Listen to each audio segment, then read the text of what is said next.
Wells Fargo presents one of the surest ways to grow your money.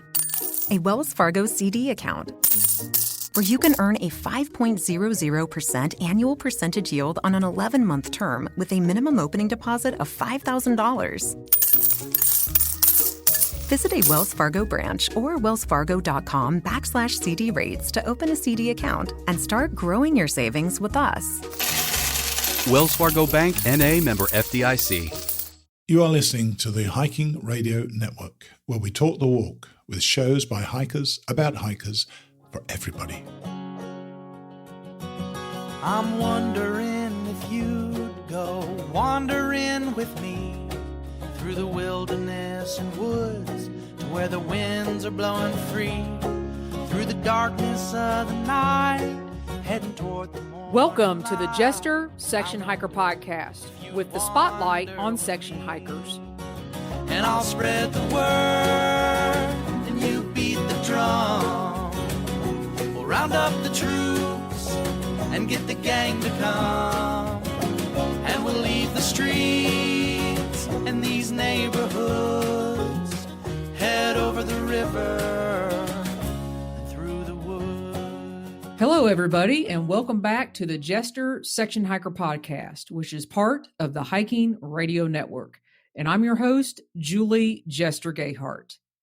This episode is very special because I had the opportunity recently to have a conversation with a gentleman by the name of Jeff Brewer. As you will hear, Jeff was the first president for the Friends of the Mountains to Sea Trail, and even though he has moved on from that position, he continues to give back to the MST community by building trail and leading work groups on the MST.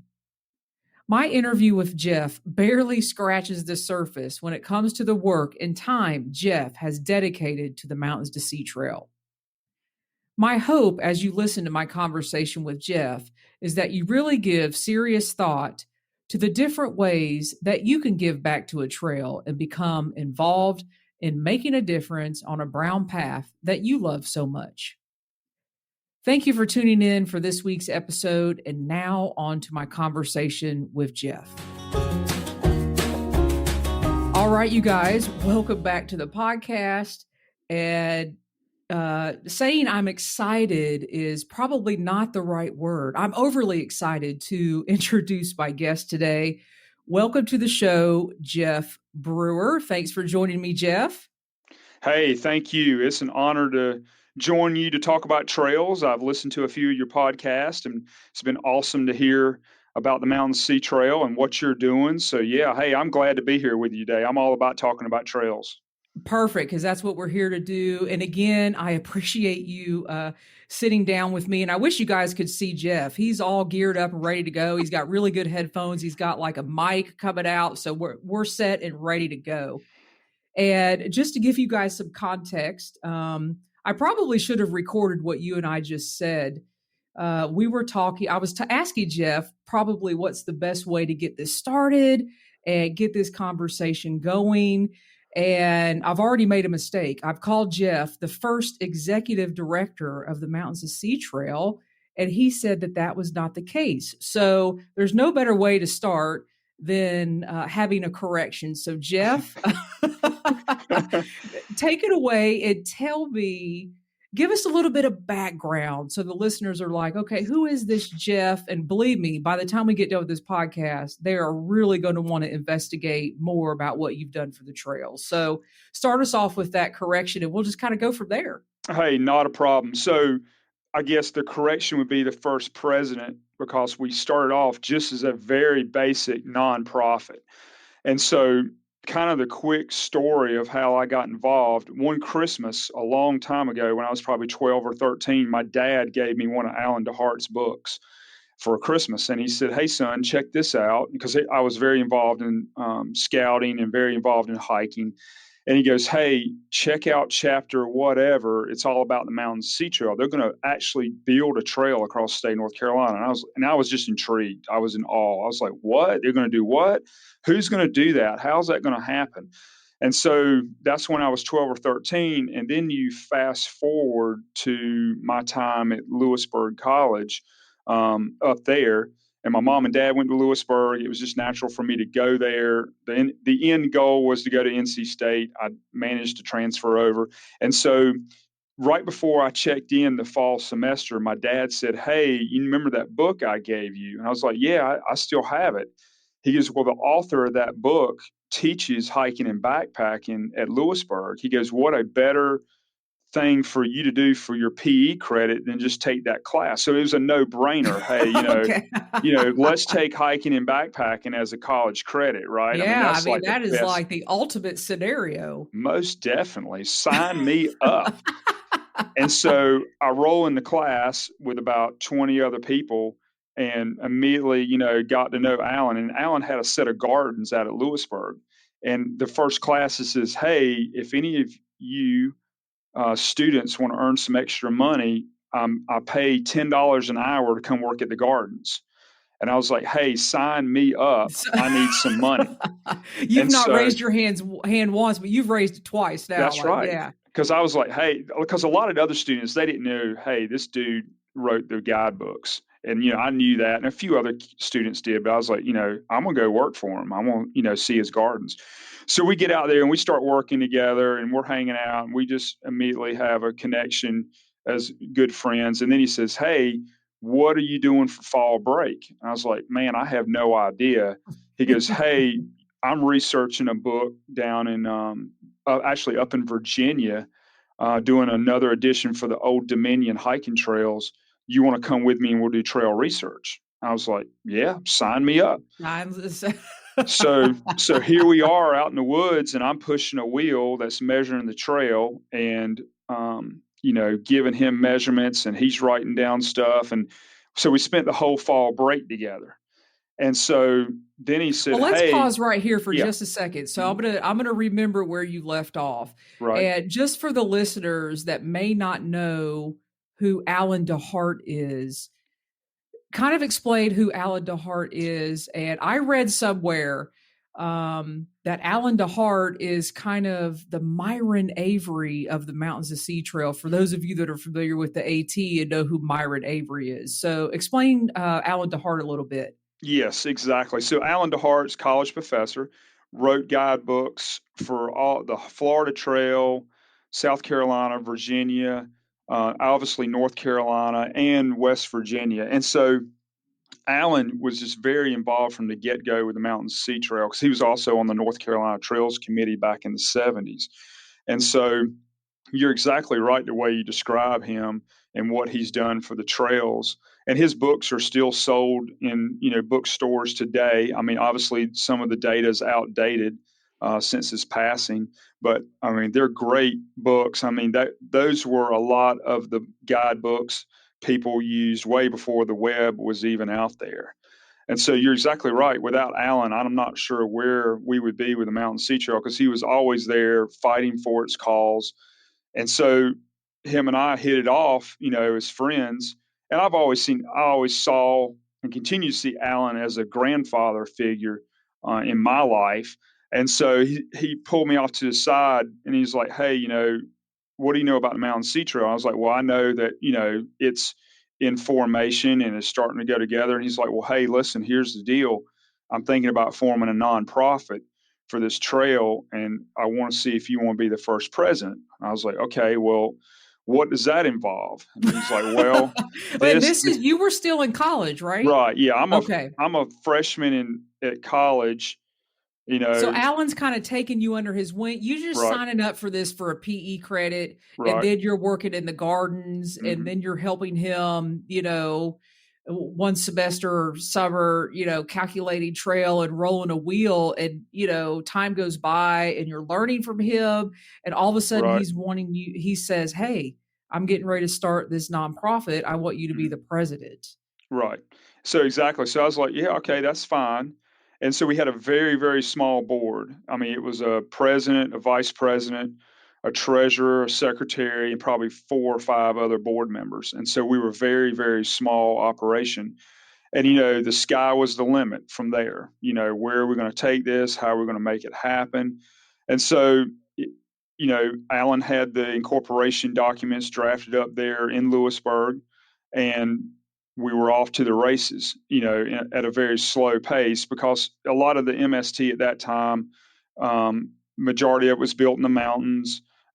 We had some sections at Falls Lake, but we did not have an organization just like the Appalachian Trail Conservancy overseeing the Mountains Sea Trail. And so that was his idea that, hey, it's time. This trail needs a citizens group to oversee it, to be its voice, and to give back to the trail, to do all the trail maintenance and flagging and construction. And so from there it was born.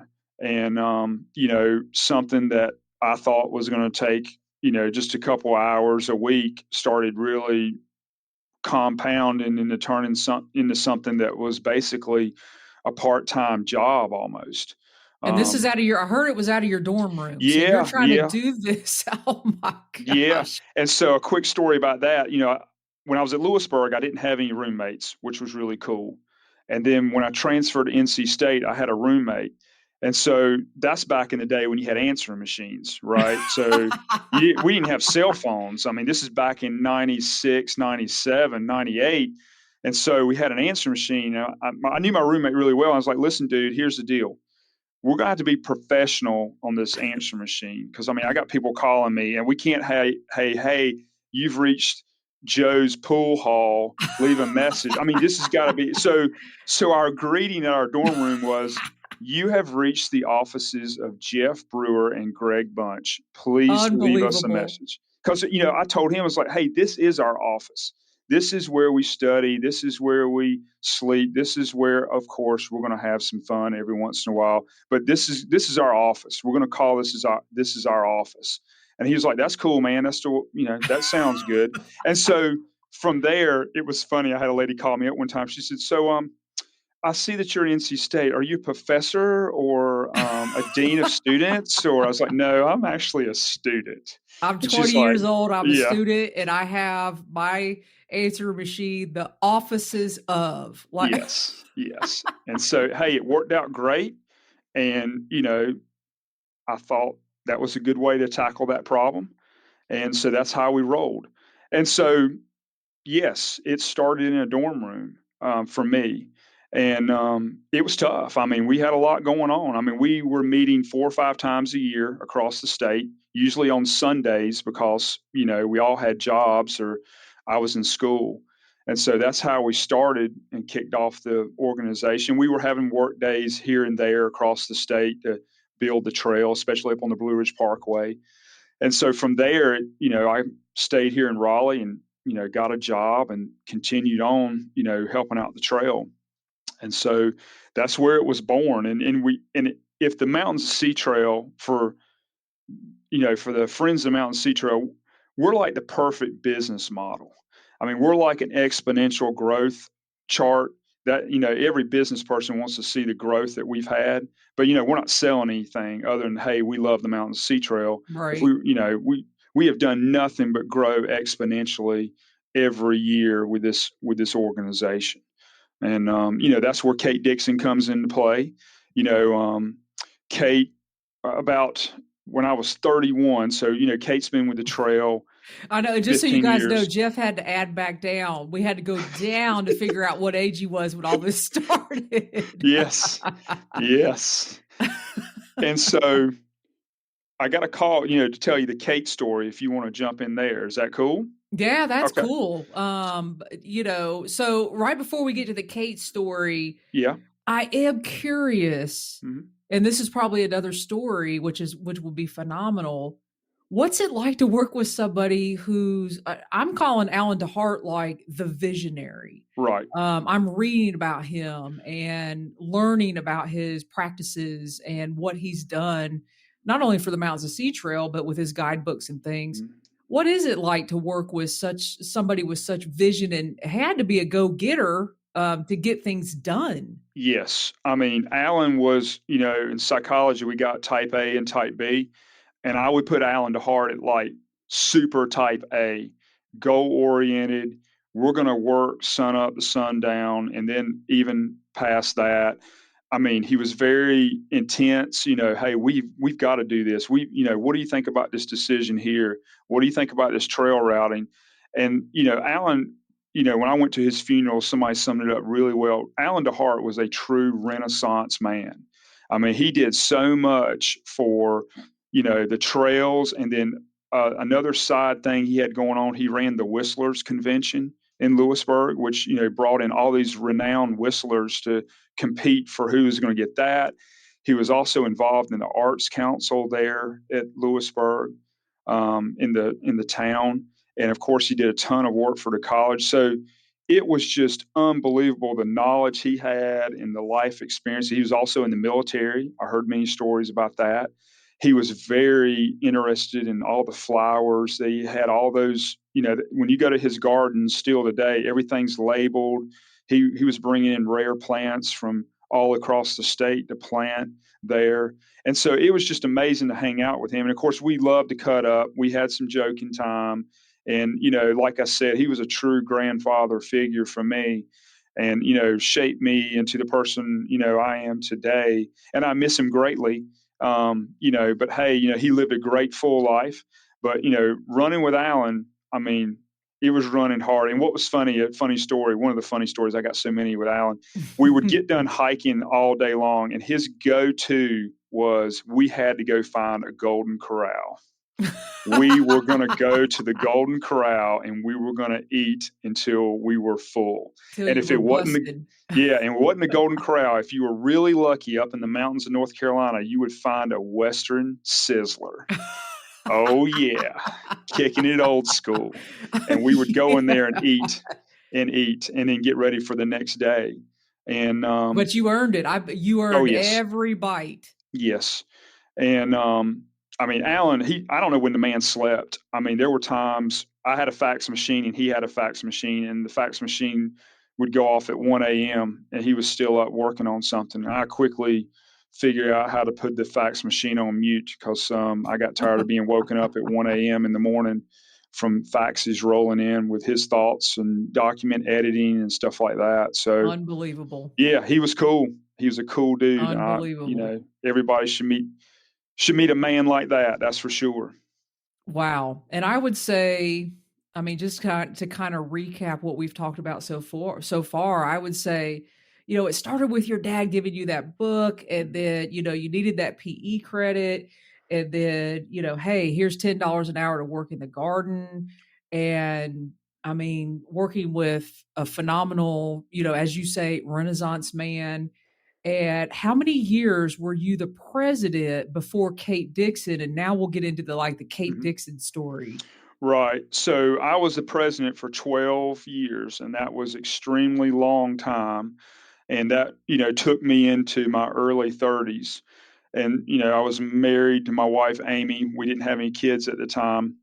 And so about year 10, Kate's been with us about 15. Steve Meehan called, and Steve has been he's always had his fingers in the Mountain Sea Trail pie as well.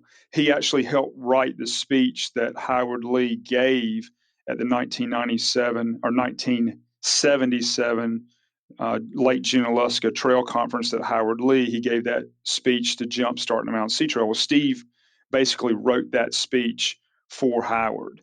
And so Steve called up one day and he goes, hey, I knew who he was. He was helping us out with some press.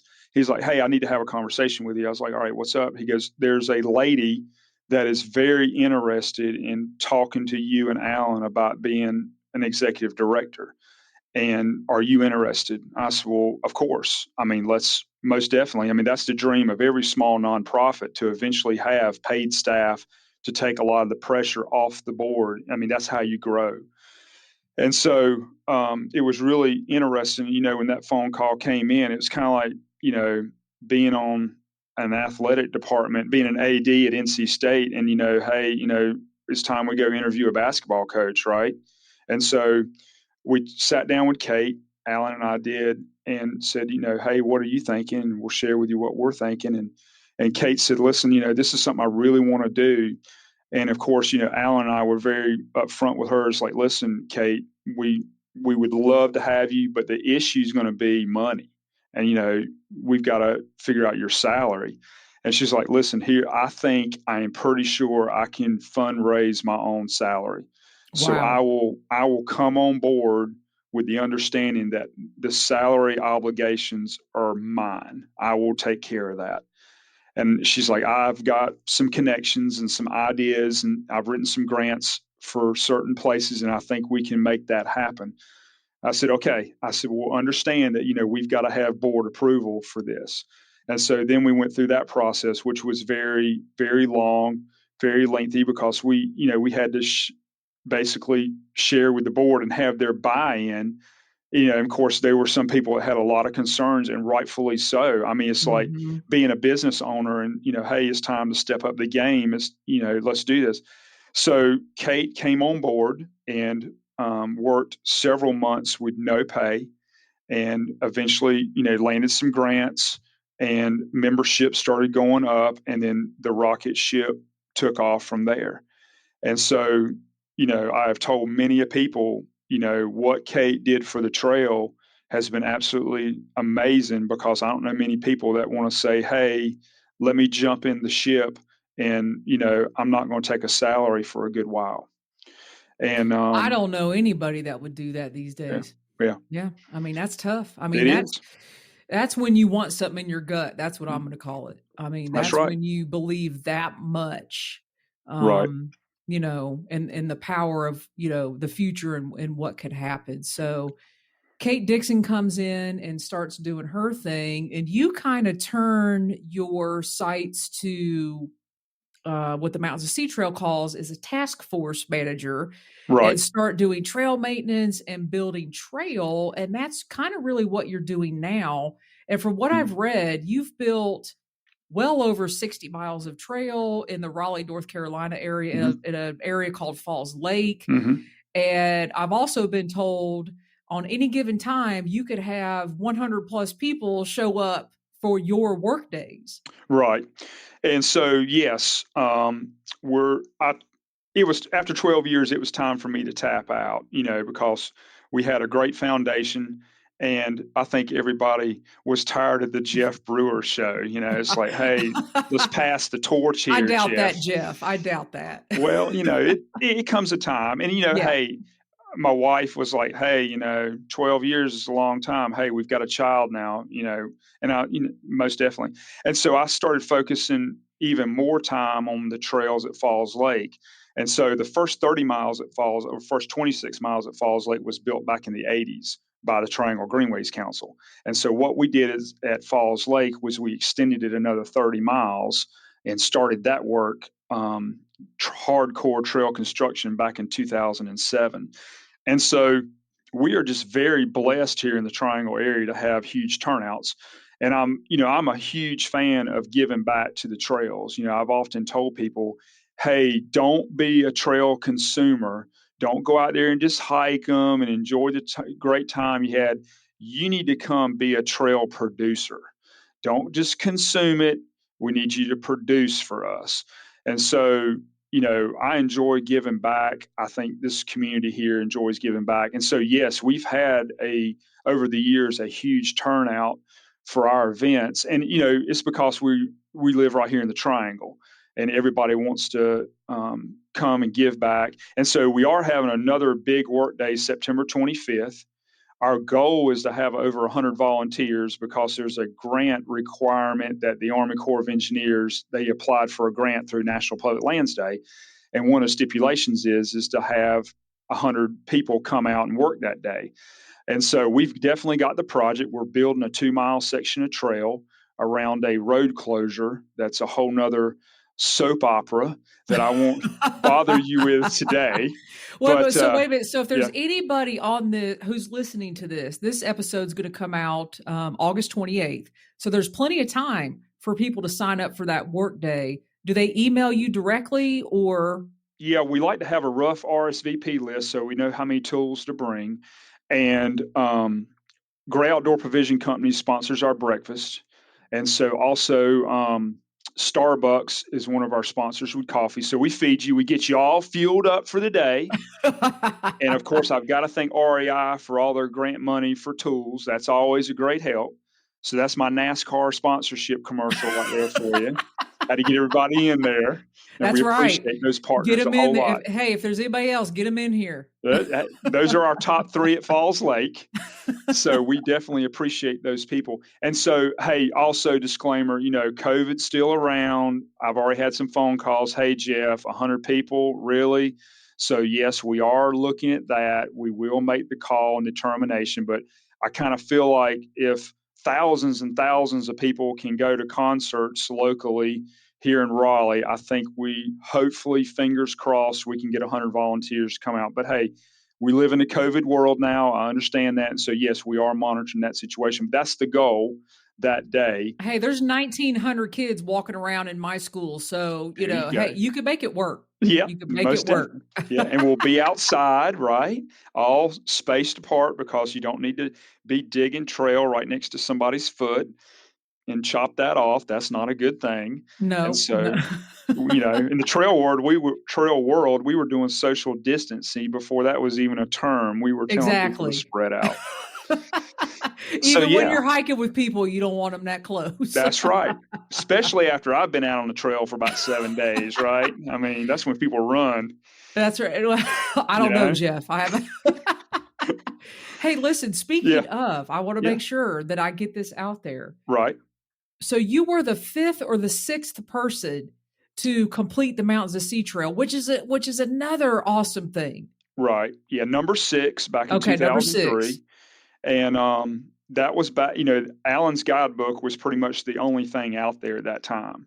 And so I had the Allen's guidebook, and I had one of those huge atlas maps of North Carolina. They had all the topo maps, and I would rip the pages out that I needed for that section of trail, whether it was 5 days or 7 days, and throw those in my pack.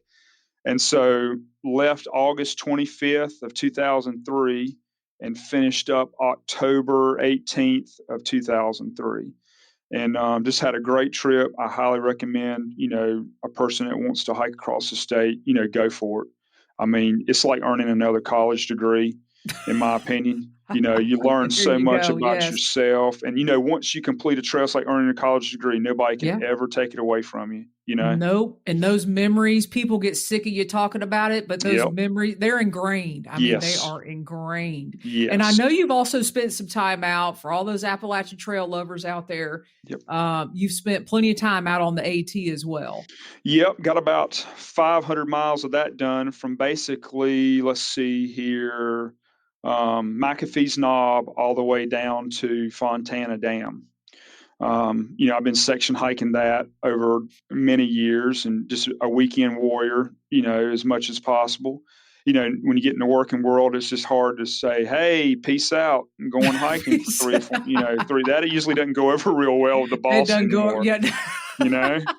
So yeah, that was a great opportunity to do that. And, if anybody's ever thinking about it, go for it. When COVID hit, I looked at my wife and I said, if I was young again, I'm 45, if I was fresh out of college, you couldn't say the word Appalachian Trail or Mountains Sea Trail fast enough. And I would have already been out there before, the lockdown really hit.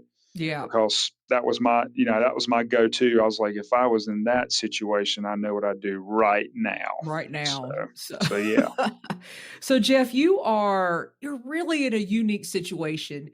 And what I mean by that is you've kind of done almost the opposite of what I would call a typical hiker would do. So most people, put their foot on the brown path and they hike trails. And then they say, oh, well, somebody has to build these trails. Maybe they get involved in trail maintenance, or maybe they do a cleanup day, or, maybe then maybe they become a trail angel or start figuring out different ways to give back to trails. I mean, you went full force. You went president. Yeah. Now you're leading a task force and you're building trail and you're continuing to provide to the Mountains of Sea Trail community. And I thank you for that. As an avid hiker, I truly thank you for the work that you've done. And I mean that. Thank you. And I know my listeners hearing this will be thanking you as well as they are hearing this. But I want to go back to something that you said, because in my past few episodes, I put out this call to action for people to join trails, get involved, do more than hiking. And I think you said it best. Do more than consuming, start producing on the trails you love. And when I was talking to Betsy about interviewing you, she said that you are known to talking to people, and you're quoted here. I'm going to read the quote. It says, folks should have a job to earn money to cover what they need to live, and then they should have a volunteer job to do what they love. So talk to us a little, as we close out, talk to us about that. So that's really how I feel about, life as a whole. I mean, yes, I wish we could all just go hiking every day, but unfortunately, we've got to have a job to pay the bills and help our family out and have a vehicle to be able to get to the trailhead to go hiking. But, not everybody really loves their job. There's certain people out there that just love what they do, and that's great, and I love what I do at work, but I really, really love my volunteer job. And, I just feel like if everybody looked at it that way, this world would be a better place. And, if everybody knew the power of volunteerism, there's so much that goes on. If every volunteer across America just said, you know what, I'm not going to do this anymore, there are a lot of programs and a lot of things that would just not happen anymore. And I guess at a very young age, I told you I grew up in the scouting program. They kind of ingrained in me at a very young age to live a life of cheerful service and to go out there and serve your community and do it cheerfully with a smile and do the best you can, for society and for your community. And it's funny, there's been times when we've been at Falls Lake working and we have some hikers come up on a trail crew. And because I've seen this, witnessed this firsthand, they say, "Oh man, that's pretty cool. The state rangers are out working today." And I quickly said, "Hey, come on back here.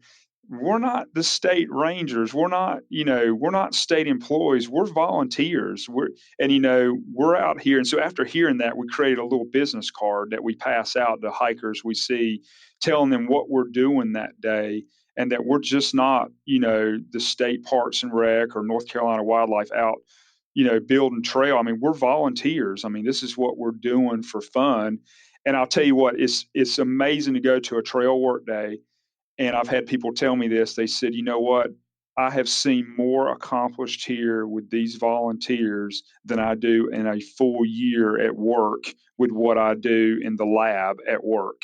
And it's so rewarding to build trail or do trail maintenance and walk out at the end of the day and say, wow, look at what we accomplished as a team when we all came together. And, we've got a wide range of skill sets. And, I try to let volunteers do what they want to do. I got some that want to do nothing but pick up trash.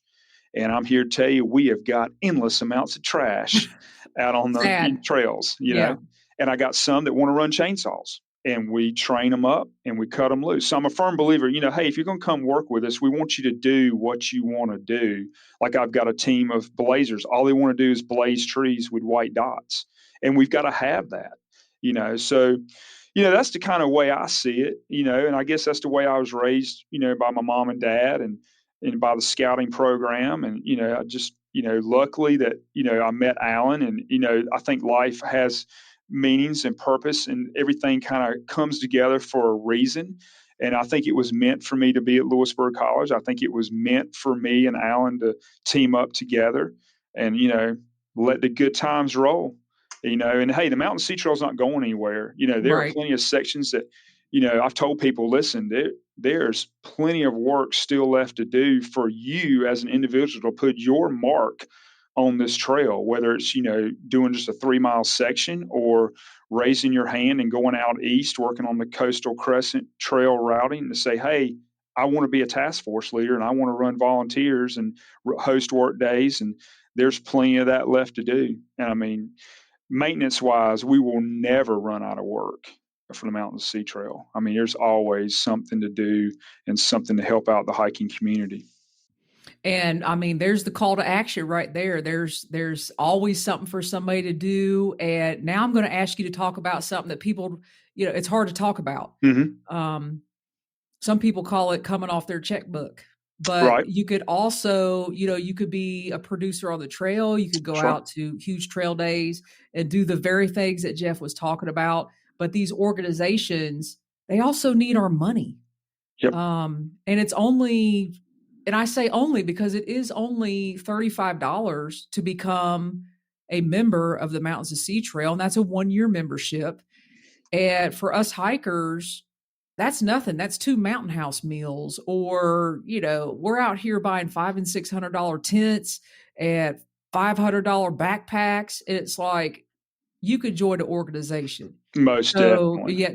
So I have another quote, Mm-hmm. Betsy says that you like to say, people need to give back with their time, but they also need to give back with their checkbook. Right.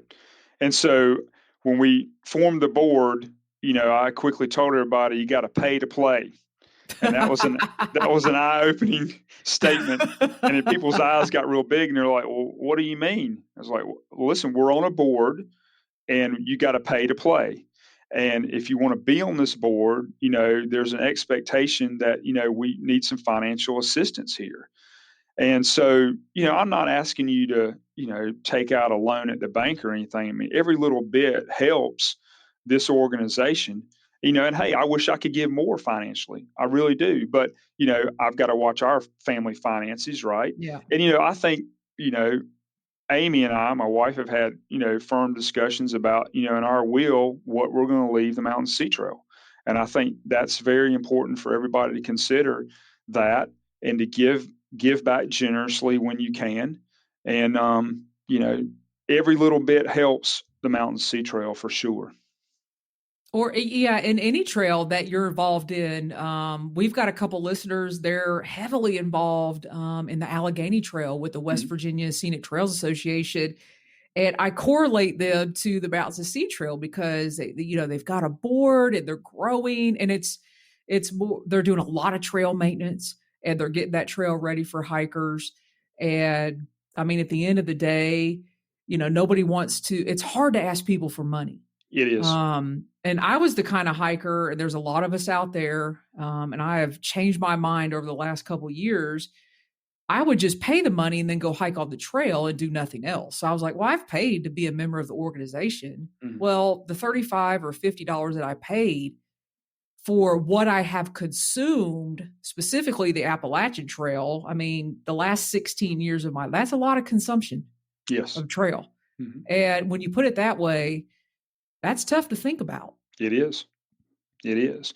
And, you think about all the memories you've had, and you think about the money that we all spend at REI and Great Outdoor Provision Companies, and just go see a movie for 2 hours with your family, and that entertainment value there. I mean, I get much more enjoyment and entertainment value out hiking for hours and hours and hours at a time, and that's just something to think about, And there's one thing, we're going to leave this on a really cool note. I have been told, and I've stalked your Facebook page. You're laughing. I don't know. You may know what I'm going to bring up. I've got a good idea. I was just stalking your Facebook page this afternoon when I was at the dentist. Uh-huh. And it is phenomenal what I'm getting ready to bring up. So you are into Native American dance. Yes. And this is the even more fascinating part to me. You make all of your clothing, moccasins, yes. The outfits. Yes. So just tell us briefly about that. Yeah. I mean, that's a whole nother podcast. It is. And so I kept all that to myself for the longest time. And then Facebook came out. And then I started getting tagged in photographs. And then people were like, dude, what have you got going on the side here? And so at a very young age, I was just enthralled with Native American culture and enthralled with, what Indian people were doing today. And so I just really did a deep dive into Indian culture. And of course, full disclaimer, I am 100% white. I have no Indian blood in me whatsoever, but I just love being around powwows. I love being around Indian people. And so then I started really doing a deep dive into the craft work. And, I just love doing beadwork. And so that kicked off. And then what I've really done a deep dive into in the last 10 or 12 years is just really moccasins, and primarily Southern Plains moccasins and also Northern Plains, mainly Cheyenne moccasins. And so been doing some historical reproductions and also make them. I've probably made over 100 pairs of moccasins, and Wow. the average pair is about 40 or 50 hours of Wow. work. And so I just love it. I love working on that stuff. I love going out west and being with Indian people and dancing and hearing those songs. And so it's a whole nother world. And some people are like, Jeff, I don't get it. And then some people are like, dude, I get it. I know why you do this. And hey, full disclaimer, I've met Indian people who are like, Jeff, man, this is awesome. You're doing awesome work. And there's been some other Indian people who said, Jeff, not real sure why you're doing this. Don't think you should be doing it. And so I've had both spectrums. And hey, we only live life once, right? So That's right. I'm gonna One do life. me, and I'm gonna roll down that road. And I told my wife, it's funny. She'll say, "What are you working on now?" I was like, "Well, I'm making such and such a pair of moccasins." She goes, "Well, I'm glad they're for somebody else and not for you, because this is getting a little out of control." And so it's very comical, and I love doing it. And I told the wife, I will always do beadwork and I will always hike until the end of time, until I take my last breath. That's going to be the two things I'm up to. And so she's been very, very supportive over the years. She was very supportive of my hike across the state. And she's awesome. My wife has really been awesome to run 20 plus years with. That's for sure. Amazing. Maybe I need to have her on. She's a trip. I tell you what. My weakest point is grammar in English and in writing. And I cannot tell you how many letters and documents she would edit for me before I would send them out to the Forest Service or to the Blue Ridge Parkway. I mean, she has been there, and she could tell you some stories. She's behind the scenes logistics. I'm into that stuff too. Oh yeah. Oh yeah. She's been there through the thick and the thin. Well, Jeff, this has been a pure delight. That's the only thing that I can come up. It's been awesome. Hey, and it's been good talking to you too. And hey, I appreciate what you do. I appreciate what you do for the trail community. And this has been awesome. It's been quite a while since we sat down for an hour and talked over reminisced over the history of it, Well, I thank you for joining me, and I'm going to turn it over to you. Is there anything you want to leave the listeners with before we sign off? Hey, come work with us, whether it's at Falls Lake or on the Blue Ridge Parkway. Check out the website. We are running work days nonstop across the state. Come check us out. Just giving one Saturday is a huge difference to where the trail will be at the end of the day. All right, Jeff, thank you very much. Look forward to chatting with you again for sure. Sounds good. Thank you so much, Jeff, for joining me on the podcast. Truly a special time for me to be able to chat and share our conversation. As I stated at the beginning of the episode, and I will reemphasize that it is my hope that all of you have thought about ways that you can give back to trails or the trail you love so much. And one more thing before I sign off. Thank you so much to all of you that have reached out to me. Keep the emails and social media messages coming. I love interacting with all of you out there that enjoy listening to the podcast. As always, you can go to hikingradionetwork.com and click on the Jester Section Hiker Show to find all of today's show notes, pictures, and links mentioned in the episode. If you find value in what we do here at the network, please consider leaving us a donation by clicking on one of the donate buttons found on our website. Thanks for listening, everybody. Be safe out there and happy section hiking. I'm wondering if you'd go wandering with me through the wilderness and woods to where the winds are blowing free, through the darkness of the night, heading toward the morning light. I wonder if you'd wander with me, and I'll spread the word and you beat the drum. We'll round up the troops and get the gang to come, and we'll leave the streets and these neighborhoods, head over the river and through the woods.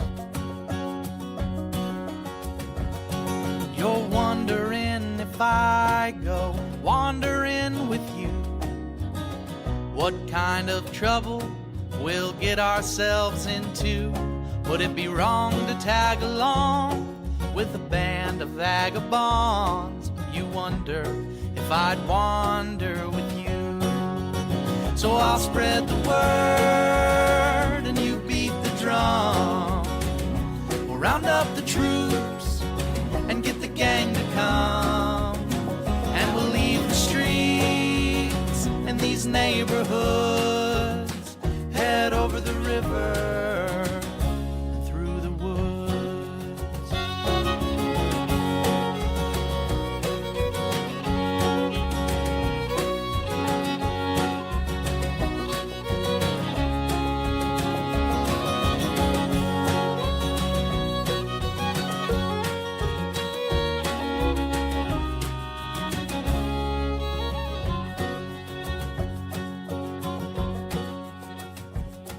I'm wondering if you'd come wandering my way, if you ever get lost or if the trail leads you astray.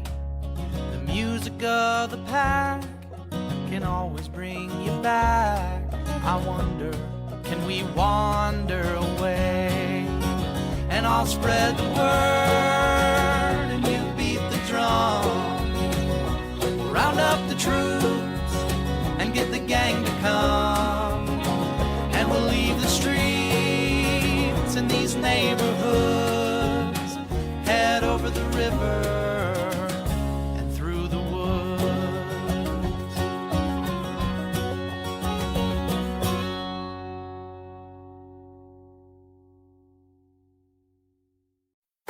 Fargo, the new virtual assistant from Wells Fargo, makes banking faster and easier.